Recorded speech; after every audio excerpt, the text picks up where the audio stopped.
India and Europe countries ఈ 2 దేశాలు కలిసి ఫ్రీ ట్రేడ్ అగ్రీమెంట్ అనేది జరిపినాయి. దీనివల్ల ఇంపోర్ట్ డ్యూటీ ఈ 2 కంట్రీస్ మధ్యల చాలా పెద్ద మొత్తంలో పడిపోతుంది. ఫ్రాన్స్ నుంచి ఇండియాకొచ్చే వైన్‌లో గానీ, ఇటలీ నుంచి వచ్చే ఫుడ్ ఐటెమ్స్‌లో అండ్ స్విట్జర్లాండ్ నుంచి వచ్చే వాచెస్‌లో వీటన్నిటిలో ఇంపోర్ట్ డ్యూటీ అనేది ఆల్మోస్ట్ నెగ్లిజిబుల్ అయిపోతుంది. ఎట్లా అంటే ఒక రూ. 1,00,000 పెట్టి మనం రోలెక్స్ వాచ్ కొన్నామంటే ఈ ఇంపోర్ట్ డ్యూటీ తర్వాత మనం 50,000కే ఆ వాచ్ కొనుక్కోవచ్చు. అంత ఎఫోర్డబుల్ అవ్వబోతున్నాయి. అండ్ వీటితో పాటే కార్ల రేటు కూడా కొన్ని కోట్లలో తగ్గబోతుంది. ఒక స్పెక్యులేషన్ ప్రకారం 1,26,00,000కి అమ్ముతున్న డిఫెండర్ కార్ ప్రైస్ సీదా 57,00,000కి పడిపోబోతుంది అని చెప్పేసి చెప్తున్నారు. అండ్ దీంతో పాటే కొన్ని ఫేమస్ కంపెనీస్ లైక్ పోర్షే కానీ, మెర్సిడీస్ కానీ ఇలాంటి కొన్ని కంపెనీస్ కార్ ప్రైజెస్ అనేవి ఘోరంగా పడిపోబోతున్నాయి. అండ్ దీనివల్ల ఇండియాకి ఏం బెనిఫిట్ ఉంటుంది? నిజంగా ఈ కంపెనీస్ వాటి ప్రైజెస్ తక్కువ చేస్తాయా? లేకపోతే ఈ ఒక్క డీల్ వల్ల మార్జిన్ మంచిగా మిగులుతుందని చెప్పేసి సేమ్ ప్రైస్‌కి మనకు అదే కార్లు అమ్మబోతున్నాయా?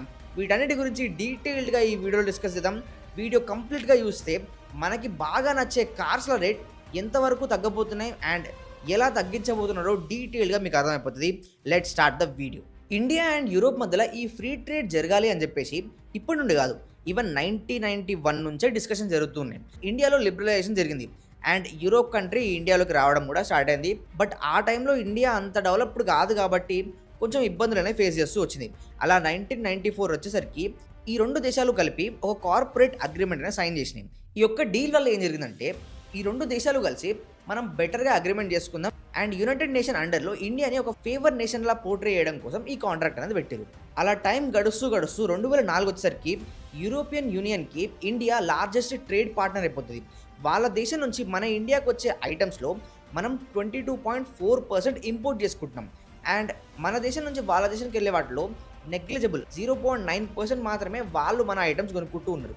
మీ దేశానికి సంబంధించి మేము ఇన్ని ఐటమ్స్ కొంటున్నా కానీ ఇండియా నుంచి ఎక్స్పోర్ట్ అయ్యేవి యూరోప్ వాళ్ళు కొంచెం కూడా కొంటలేరు, ఎక్కువ మొత్తంలో కొంటలేరు అని చెప్పేసి ఒక ఫేర్ ట్రేడ్ అగ్రిమెంట్ ఉండాలి అని చెప్పి మళ్ళీ డిస్కషన్ స్టార్ట్ చేశారు. మనమేమో అలా సామాన్లన్నీ కట్టలు ఖర్చు పెట్టి కొంటుంటే వాళ్ళు రూపాయో 2 చిల్లర వేస్తున్నట్టు అయిపోయింది.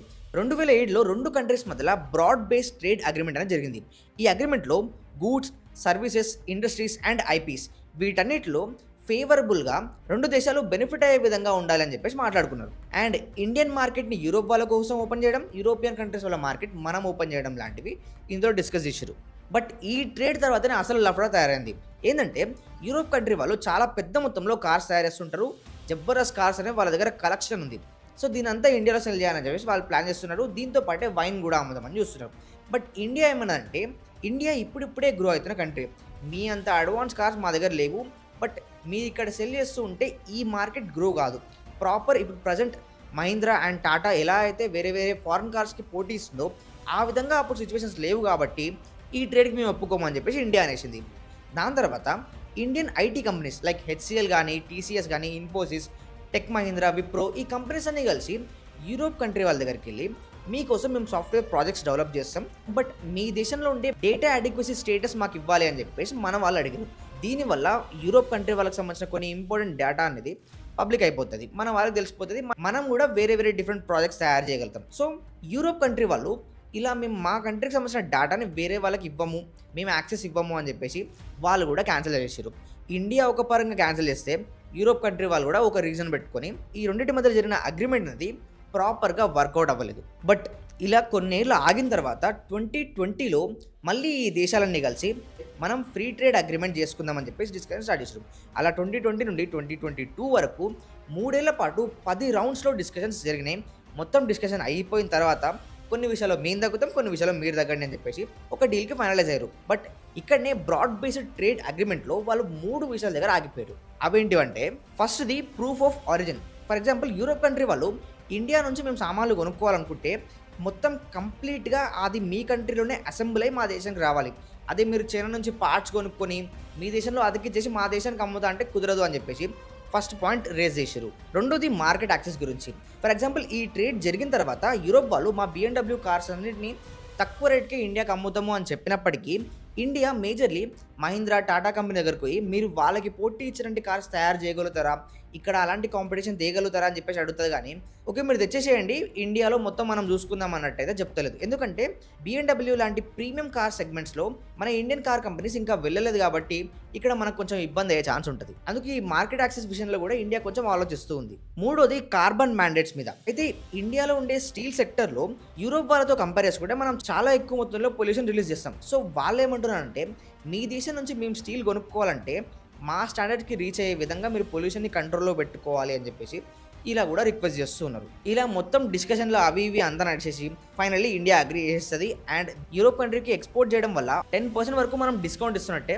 బట్ ప్రాబ్లం ఏం లేదు. ఎందుకంటే మనకు అంత పెద్ద మార్కెట్ దొరుకుతది కాబట్టి చాలా స్కోప్ అనేది మిగులుతది. అలా అప్పటి నుంచి ఇప్పటి వరకు డిస్కషన్స్ నడిచి 2026 27th జాన్ వరకల్లా మొత్తం ఫైనలైజ్ అయిపోయి ఈ అగ్రిమెంట్ అనేది జరిగింది. ఇప్పటి నుంచి ఇండియా నుండి యూరోప్ కంట్రీస్‌కి 99.5% ఇంపోర్ట్స్ మీద నో ఇంపోర్ట్ డ్యూటీ పడితే వాళ్ళ దేశం నుంచి మన దేశానికి వచ్చే వాటిలో 97.5% వాటికి జీరో ఇంపోర్ట్ డ్యూటీ అనేది పడబోతుంది. అండ్ రాబోయే కాలంలో 99% ఐటమ్స్ మీద కూడా ఎలాంటి ఇంపోర్ట్ డ్యూటీ ఉండదు అని చెప్పేసి డీల్ చేసుకున్నారు. ఇది ఒక్కటి జరగడం వల్ల మేజర్ ఇంపాక్ట్ అనేది మనకి బెనిఫిట్ ఆల్కహాల్ దగ్గర వస్తుంది. ఎట్లా అంటే ఇంతకుముందు ఈ ఫారెన్ ట్రేడ్ అగ్రిమెంట్ జరిగినప్పుడు యూరోప్ నుంచి వచ్చే ఆల్కహాల్లో మనం 150% టెరిఫ్ వేస్తూ ఉండే. బట్ ఇప్పుడు అది మొత్తం తగ్గించేసి 75% తీసుకొచ్చారు. అండ్ రాబోయే 7 ఏళ్లలో దీన్ని 20% వరకు తీసుకొని రాబోతున్నారు. ఇప్పటి వరకు మనం కాస్ట్లీ అని చెప్పుకునే ప్రతి ఒక్కటి ఓసి కోటర్ తాగే రేంజ్లో దొరికేస్తాయి. సెకండ్, ఇండస్ట్రియల్ ఎక్విప్మెంట్స్ మీద ఇంతకుముందు 44% ఇంపోర్ట్ డ్యూటీ పడితే ఇప్పుడు దాన్ని కంప్లీట్ జీరో చేసేసారు. నెక్స్ట్, కాస్మెటిక్స్ ప్రోడక్ట్స్లో కూడా ఇంతకుముందు 22% ఇంపోర్ట్ డ్యూటీ పడుతుంటే ఇప్పుడు దాన్ని కూడా జీరో చేసేసారు. హైటెక్ టెక్నాలజీకి సంబంధించిన మెషినరీ ఉంటుంది కదా, ఫర్ ఎగ్జాంపుల్ ఐసీయూలో వాడేవి కానీ లేకపోతే ఎక్స్రే, ఎంఆర్ఐ స్కానర్స్ ఇలాంటి మెషిన్స్ మీద ఇంతకుముందు 27.5% ఇంపోర్ట్ డ్యూటీ పడుతుండే దాన్ని కూడా కంప్లీట్ జీరో అయితే చేసేసారు. సో దీనివల్ల మనకి బెనిఫిట్ ఏంటంటే కార్బన్ ఫైబర్ చేతులు, కాళ్ళు ఇలాంటివన్నీ ఉంటాయి కదా, సో వాటిని కొనడానికి మనం ఎక్కువ డబ్బు ఖర్చు పెట్టాల్సిన అవసరం ఉండదు. చాలా ఎఫోర్డబుల్ రేంజ్లో ఇండియాలో అందరూ వాడగలుగుతారు. వీటన్నిటికల్లా పెద్ద సెక్టర్, మేజర్ సెక్టర్, ఎక్కువ ఇంపోర్ట్ డ్యూటీ తగ్గబోతున్న సెక్టర్ అయితే కార్ సెక్టర్. 110% ఉండే ఇంపోర్ట్ డ్యూటీని ఇప్పుడు సీదా రాబోయే సంవత్సరాల్లో 10% తీసుకొని రాబోతున్నాడు. ఇది one of the biggest change. అందుకే ఈ డీల్ని మదర్ ఆఫ్ ఆల్ డీల్ అని చెప్పేసి పేరు పెట్టు. బట్ ఇలా ఇంపోర్ట్ డ్యూటీ తక్కువ చేయడం అనేది మీద నుంచి చూస్తే చాలా సింపుల్ అనిపిస్తుంది, కానీ కొంచెం డెప్త్కి వెళ్తే అసలు ఏ కార్స్ ఎలా తగ్గబోతున్నాయో మనకి డీటెయిల్గా అర్థమవుతుంది. ఎగ్జాంపుల్ చెప్పాలంటే యూరోప్ వాళ్ళ దగ్గర నుంచి తయారయ్యే ఏ ఎలక్ట్రిక్ కార్లోకైనా 110% ఇంపోర్ట్ డ్యూటీ ఇప్పటికీ పడబోతుంది, దాని తర్వాత కూడా పడుతుంది. ఇలా ఎగ్జాక్ట్ ఇంపోర్ట్ డ్యూటీ రాబోయే 6 ఏళ్ల వరకు ఈ కార్స్ మీద ఉంటుంది. 6 years తర్వాత ఈ డ్యూటీ కంప్లీట్గా 30% పడిపోతుంది. ఎందుకు ఈ డిసిషన్ తీసుకోవాల్సి వచ్చిందంటే ఇండియాలో ఈవీ మార్కెట్ అనేది ఇప్పుడిప్పుడే గ్రో అవుతూ ఉంది. అండ్ మన వాళ్ళు కూడా ఈవీలో చాలా ప్రోగ్రెస్ అవుతూ ఉన్నారు. వేరే దేశాలకి టక్కర్ ఇచ్చే అంత పోటీగా కార్స్ తయారు చేస్తున్నారు. సో ఈ టైంలో యూరోపియన్ ఎలక్ట్రిక్ కార్స్ ఇక్కడ తీసుకొస్తే క్రేజ్ అక్కడ ఎక్కువ పెరిగిపోతుంది. అండ్ మన దగ్గర మార్కెట్ క్రియేట్ కాదు కాబట్టి 6 years వరకు ఎలక్ట్రిక్ కార్స్ మీద అయితే ఇంపోర్ట్ డ్యూటీ తక్కువ లేదు. ఒకవేళ ఎవరైనా యూరోప్ కంట్రీ వాళ్ళ ఎలక్ట్రిక్ కార్ కొనాలనుకుంటే పైసలు ఎక్కువ పెట్టే కొనాలి. ఒకవేళ 6 ఏళ్ల తర్వాత మనకి 30% ఇంపోర్ట్ డ్యూటీ వస్తే ఏ కార్స్ ప్రైస్ తక్కువదంటే ఎగ్జాంపుల్కి BMW i7 కార్ ఉంది. దీన్ని కొనాలంటే ప్రజెంట్ 2 కోట్లు ఖర్చు పెట్టాలి. అదే 6 years తర్వాత ఇంపోర్ట్ డ్యూటీ తగ్గి 1.2 crores ఈ ఎలక్ట్రిక్ కార్ అనేది వచ్చేస్తుంది. ఇంకోటి మర్సిడీస్ EQS SUV, దీన్ని కొనాలంటే ఇప్పుడు మనం 1,50,00,000 రూపాయలు ఖర్చు పెట్టాలి. బట్ ఈ ఇంపోర్ట్ డ్యూటీ తగ్గిన తర్వాత 90 లక్షలకే ఈ కార్ దొరుకుతుంది. సో ఓవరాల్గా ఒక 40% వరకు స్ట్రైట్ అవే ప్రైస్ కట్ అనేది ఈ కార్స్లో మనం చూడొచ్చు. అండ్ 6 years అయిపోయాక రాబోయే 4 years వరకు ఈ ఇంపోర్ట్ డ్యూటీ చిన్నగా తగ్గించుకుంటూ వస్తారు. ఫైనల్గా ఈ ట్రేడ్ డీల్ జరిగిన 10 ఏళ్ళు అయిపోయేలోపు ఆల్మోస్ట్ 10% ఇంపోర్ట్ డ్యూటీలోనే మనం ఈ కార్స్ అన్ని కొనుక్కోవచ్చు. సింపుల్గా చెప్పాలంటే ఒక 10 ఏళ్లలో ఇండియన్ రోడ్స్ మీద స్టైలిష్ కార్స్ అనేవి కనపడబోతున్నాయి. దానికి పోటీగా మన వాళ్ళు కూడా దానికి మించే కార్సే అమ్మబోతున్నారు. అలాంటి కార్స్లో ఒక ఎగ్జాంపుల్ మాట్లాడుకోవాలంటే Porsche NEV ఉంది. దీంట్లో ఆల్మోస్ట్ మనకి 1200 హార్స్ పవర్ దొరుకుతుంది. 0 to 100 మనం 2.5 secondsలో రీచ్ అవ్వచ్చు. ముందు దీని ఎక్స్పెక్టెడ్ ప్రైస్ అరౌండ్ 2.5 కోట్లు ఉండే, బట్ ఇప్పుడు 1.5 crores ఇది రావచ్చు అని చెప్పి చెప్తున్నారు. దీంతో పాటే Volkswagen కంపెనీ వాళ్ళ IT బస్ని కూడా ఇండియాలో లాంచ్ చేద్దామని ప్లాన్ వేస్తుంది. దీని ప్రైస్ కూడా చాలా మొత్తంలో పడిపోతుంది. ఇలా BMW, Mercedes, Audi కార్లకు కూడా వీటన్నిటికీ కూడా ఇన్సెంటివ్స్ దొరికి బెస్ట్ ప్రైస్లో మనం ఈ కార్స్ చూడబోతున్నాం. ఇప్పటి వరకు మనం ఎలక్ట్రిక్ కార్స్ గురించి డిస్కస్ చేసినాం, కానీ పెట్రోల్, డీజిల్ లాంటి కార్స్లో ఈ క్యాల్కులేషన్ అనేది మొత్తం డిఫరెంట్గా ఉంది. CIF అంటే కాస్ట్ ఇన్సూరెన్స్ ఫ్రైట్ ప్రకారం చూస్తే ఏదైనా ఒక కార్ ఇండియాలో 17 లక్షలకి అమ్మబోతున్నారు ఫారిన్ కంట్రీ నుంచి అంటే దాని మీద ఇంపోర్ట్ డ్యూటీ తగ్గదు. ఇంతకుముందు 100% పడుతుండే, ఇప్పుడు కూడా 100% పడతదని చెప్పేసి చెప్తున్నారు. ఎందుకు గవర్నమెంట్ ఈ డెసిషన్ తీసుకుంది? తక్కువ కార్స్ కూడా ఇండియాకొస్తే ఎక్కువ మంది మిడిల్ క్లాస్ వాళ్ళు కొంటారు అని చెప్పేసి అనుకుంటున్నాం గానీ, యూరోప్ వాళ్ళు ఎక్కువ మొత్తంలో అంత ప్రైస్ రేంజ్‌లో కార్స్ అయితే తయారు చేయరు. ఒకవేళ తయారు చేసినా గానీ, ఆ కార్స్ మన కార్స్ కన్నా క్వాలిటీ కొంచెం తక్కువ ఉంటది కాబట్టి ఎవరు కొనరు. అండ్ రూ. 17,00,000 కార్ ఆన్ రోడ్ అయిపోయేసరికి ఆర్‌టీఏ, ఇన్స్యూరెన్స్ అన్నీ పడిపోయి 27,00,000 వరకు ఉంటది. సో ఎంత 17,00,000కి వచ్చినా గానీ మనం ఒక అండర్ రేటెడ్ కార్‌నైతే 27,00,000 పెట్టి కొనం కదా! ఇలాంటి వాటి మీద ఇంపోర్ట్ డ్యూటీ తక్కువ చేసి ఏం ఫాయిదా ఉండదని చెప్పేసి గవర్నమెంట్ ఈ డెసిషన్ తీసుకుంది. అండ్ ఇండియాలో ఉండే మేజర్ 90% సెగ్మెంట్ మిడిల్ క్లాస్ వాళ్ళకి టార్గెట్ చేసే కార్సే కాబట్టి అవి మన కంపెనీస్ ఎలాగో చూసుకుంటూ ఉన్నాయి. వీటి అవసరం మనకు లేదు అని చెప్పేసి దీన్ని ఎలిమినేట్ చేసేసింది. అయితే ఈ కార్స్ విషయంలో కూడా మన గవర్నమెంట్ కోటా సిస్టమ్ లాగా పెట్టింది. అంటే ఫస్ట్ ఇయర్ కేవలం 1,00,000 కార్స్‌కి మాత్రమే ఈ ఎగ్జామ్షన్ అనేది వర్తిస్తది. దాంట్లో వీళ్ళు 17,00,000 నుంచి 40,00,000 సెగ్మెంట్‌లో ఉండే కార్లలో 34,000 కార్లను అలౌ చేస్తున్నారు. ఈ కార్స్‌లో దగ్గర 110% ఇంపోర్ట్ డ్యూటీ పడుతుండే దీన్ని సీదా 35%కి తీసుకొని రాబోతున్నారు. ఎగ్జాంపుల్‌కి BMW X1 గానీ, Audi A3 అయినా, Volvo S60 అయినా ఈ కార్స్ అన్నిటి మీద 35% ఇంపోర్ట్ డ్యూటీ పడబోతుంది. బట్ ఈ డెసిషన్ వల్ల ఈ ప్రైస్ సెగ్మెంట్ కార్లకి అంత పెద్దగా బెనిఫిట్ ఉండదు. ఎందుకంటే ఇవన్నీ ఇండియాలో సీకేడీ ఫార్మాట్‌లో వస్తాయి. అంటే ఈ కార్లన్నీ ఇండియాలోనే అసెంబుల్ అవుతాయి కాబట్టి ఆల్రెడీ ఈ కార్స్ మీద 15% ఇంపోర్ట్ డ్యూటీ పడడం వల్ల రేట్ తగ్గినా గానీ మనకి పెద్ద మొత్తంలో డిఫరెన్స్ అయితే కనిపియదు. ఇలానే 33,000 కార్స్ అనేవి 40,00,000 సెగ్మెంట్ నుండి 60,00,000 సెగ్మెంట్ వరకు డివైడ్ చేసిర్రు. దీంట్లో 110% వరే ఇంపోర్ట్ డ్యూటీ ఇప్పుడు 30% పడబోతుంది. ఎగ్జాంపుల్‌కి స్కోడా వాళ్ళ కోడియాక్, ఆక్టావియా వీఆర్ఎస్, టిగ్వార్ ఆర్‌లైన్ ఈ కార్స్ అన్నిటి మీద ప్రైస్ డిఫరెన్స్ రాబోతుంది. ఆక్టావియా ఆర్ఎస్ కార్ ఇప్పుడు మనం 55,00,000 పెట్టి కొంటే జస్ట్ 1 ఇయర్ ఆగడం వల్ల మనం 34,00,000కే ఈ కార్ కొనగలుగుతాం. దీంతో పాటే గోల్ఫ్ జీటీఐ 60,00,000 పెట్టి ఇప్పుడు కొంటే 1 ఇయర్‌లో 37,00,000కే ఈ కార్ కూడా దొరికేస్తది. దీని తర్వాత 60,00,000 కన్నా ఎక్కువ ప్రైస్ ఉండే కార్స్‌ని ఫస్ట్ ఇంపోర్ట్ అయ్యే 33,000 కార్స్ మీద దగ్గర ఒక 30% ఇంపోర్ట్ డ్యూటీ అనేది పడబోతుంది.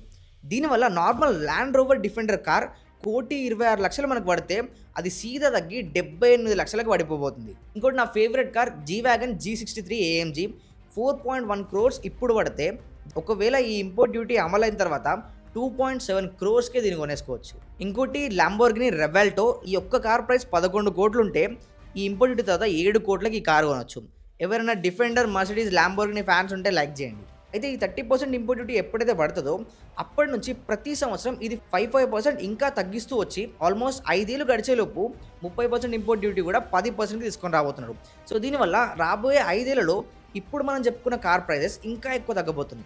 అండ్ ఈ నెంబర్ ఆఫ్ కార్స్ కోటా ఏదైతే ఉందో అది 1,00,000 నుండి 1,60,000 వరకు పెంచుతారు. సో ఇలా వీటన్నిటి వల్ల 48% ప్రతి ఒక్క కార్లో ప్రైస్ కట్ అనేది పడిపోతుంది. మనకి నచ్చే సూపర్ కార్స్లో చాలా పెద్ద మొత్తంలో డిస్కౌంట్ రాబోతుంది. మనకు అర్థమయ్యే ఒక చిన్న ఎగ్జాంపుల్ చెప్పాలంటే డిఫెండర్ ఆక్టా కార్ ఉంది. ప్రజెంట్ ఇప్పుడు అది 2,28,00,000 పడుతుంటే అది ఒక్క ఇంపోర్ట్ డ్యూటీ వల్ల 1,55,00,000కే దొరికేస్తుంది.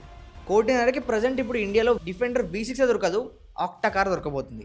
అండ్ ఇంపోర్ట్ డ్యూటీ ఎప్పుడైతే 10% వరకు పడిపోతుందో 1,20,00,000 పెట్టి కొనే నార్మల్ డిఫెండర్ 65,00,000 రూపాయలకు కొనుక్కోవచ్చు. ఇప్పుడు ఫార్చునర్లు ఎట్లయితే కుప్పలు తెప్పలుగా రోడ్ల మీద కనిపిస్తున్నాయో అట్లా మన ఇండియన్ రోడ్ల మీద డిఫెండర్ కార్లు కనిపిస్తాయి. అండ్ రేంజ్ రోవర్ స్పోర్ట్స్ అట్లనే రేంజ్ రోవర్ ఆటోబయోగ్రఫీ ఈ 2 కార్స్ అనేవి ఇంపోర్ట్ డ్యూటీ తగ్గినప్పటికీ సేమ్ ప్రైస్లో వస్తుంది. ఎందుకంటే ఇండియాలో ఇవి ఆల్రెడీ సీకేడీ ఫార్మాట్లో రాబోతున్నాయి కాబట్టి. దానివల్ల సిబియు యూనిట్స్ మీద మనకి ఇంపోర్ట్ డ్యూటీ తగ్గుతుంది కానీ సీకేడీ కార్స్ మీద అయితే తగ్గదు. సిబియు అంటే కంప్లీట్లీ బిల్డ్ యూనిట్, వేరే దేశం నుంచి ఎగ్జాక్ట్ మన దేశంలో దిగిపోతుంది. బట్ ఇవి ఇక్కడ తయారవుతాయి కాబట్టి వాటికి తక్కువ ఇంపోర్ట్ డ్యూటీ ముందు నుంచి పడుతూ ఉంటుంది. అలాంటి కార్స్ ప్రైస్ మాత్రం పెద్ద మొత్తంలో తగ్గవు. ముందు చెప్పిన ల్యాంబోర్గిని రెవెల్టో 11 కోట్ల నుంచి 7 కోట్లకి ఎట్లయితే పడిపోయిందో 10% రాగానే ఎక్స్ట్రా 1 crore రూపీస్ డిస్కౌంట్ వచ్చి కార్ ఎంతూజియాస్ట్ 6 కోట్లకే దీన్ని కొనుక్కోవచ్చు. దీంతో పాటే పోర్షా 911 టర్బో 4 కోట్లకు మనం ఇప్పుడు కొంటే 2.5 కోట్లకి తర్వాత కొనుక్కోవచ్చు. అండ్ రోల్స్ రాయ్స్ కలినన్ 13 కోట్లు ఉంటే 6.7 crores వరకు దీని ప్రైస్ కూడా దిగిపోతుంది. మనం కొనము చేయము కానీ ఇట్లాంటివి వింటుంటే మాత్రం మస్తు మజా వస్తుంది. ఇన్ని రోజులు ప్రీమియం అనుకున్న కార్లన్నీ ఫుకట్లో మనకు రోడ్ల మీద కనిపిస్తాయి. ఇంకొన్ని కార్స్ ఉన్నాయి లైక్ మెక్లరిన్ 750 ఇది 5 కోట్లకు వస్తుంటే 3 కోట్ల వరకు పడిపోతుంది. దీంతోపాటు ఆస్టన్ మార్టిన్ DBA సూపర్ లెజరా 9 కోట్లు పెట్టుకునేది 5.5 కోట్లకే దొరికేస్తుంది. కాకపోతే ఇండియాలో ఎక్కువగా కొనే సూపర్ కార్స్ అనేవి 40 lakhs నుంచి 1 crore మధ్యలో ఉంటాయి. ఎగ్జాంపుల్కి మర్సిడీస్ ఈ క్లాస్ కానీ 5 Series కానీ ఆడి A6 కానీ Q7 కానీ లైక్ మర్సిడీస్ GLS కానీ ఈ కార్స్ అనేవి ఎక్కువ మొత్తంలో కొంటారు. కానీ ఇక్కడ ట్విస్ట్ ఏంటంటే 90% ఈ కార్స్ అనేవి సీకేడీ ఫార్మెట్లోనే అసెంబుల్ అయిపోతూ ఉన్నాయి. సీకేడీ ఫార్మెట్లో ఇండియాలో లోకల్గా అసెంబుల్ అవ్వడం వల్ల ఇంపోర్ట్ డ్యూటీ మనకి వీటి మీద ఎక్కువ పడదు. అయితే ఈ 40 లక్షల నుంచి ₹1 కోటి వరకు తయారయ్యే కార్లన్నింటిలో 90% కార్లు అనేవి మన ఇండియాలోనే అసెంబుల్ అయిపోతూ ఉంటాయి. సో వీటి వల్ల మనకి పెద్ద డిఫరెన్స్ కనిపించకపోవచ్చు అని చెప్పి చెప్తున్నారు.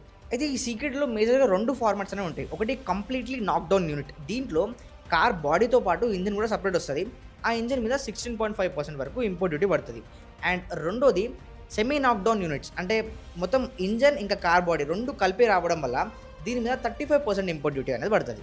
సో ఈ ఎస్కేడీ ఇంపోర్ట్ డ్యూటీస్ అనేవి 35% పడుతుంది కదా! అది ఆల్మోస్ట్ సేమే ఉంటది. ఈ సీకేడీ ఇంపోర్ట్ కార్స్ ఏవైతే ఉన్నాయో దగ్గర దగ్గర 16.5% ఇంపోర్ట్ డ్యూటీ నుండి 8.5% వరకు పడిపోతాయి. అండ్ BMW X1 అది కూడా సీకేడీ ఫార్మాటే కాబట్టి 1,47,00,000 పెట్టి ఇంతకుముందు కొంటుంటే ఇప్పుడు 1,30,00,000కే ఈ కార్ వచ్చేస్తది. అలానే 1,50,00,000 రూపాయలకి వచ్చే మర్సిడీస్ GLS ఇప్పుడు 1,39,00,000కి వచ్చేస్తది. కాకపోతే ఇక్కడ ఉండే మేజర్ ప్రాబ్లమ్ ఏందంటే ఇది ఇంప్లిమెంట్ కావడానికి ఎంత కాదనో ఒక సంవత్సరంన్నర అయితే ఈజీగా పడుతది. కానీ అప్పటిలోపు డాలర్ రేట్ ఎక్కువ అవ్వడం, ఇండియన్ రూపీ తక్కువ అవ్వడం వల్ల ఈ కార్ ప్రైస్ కూడా ఎక్కువైపోతాయి.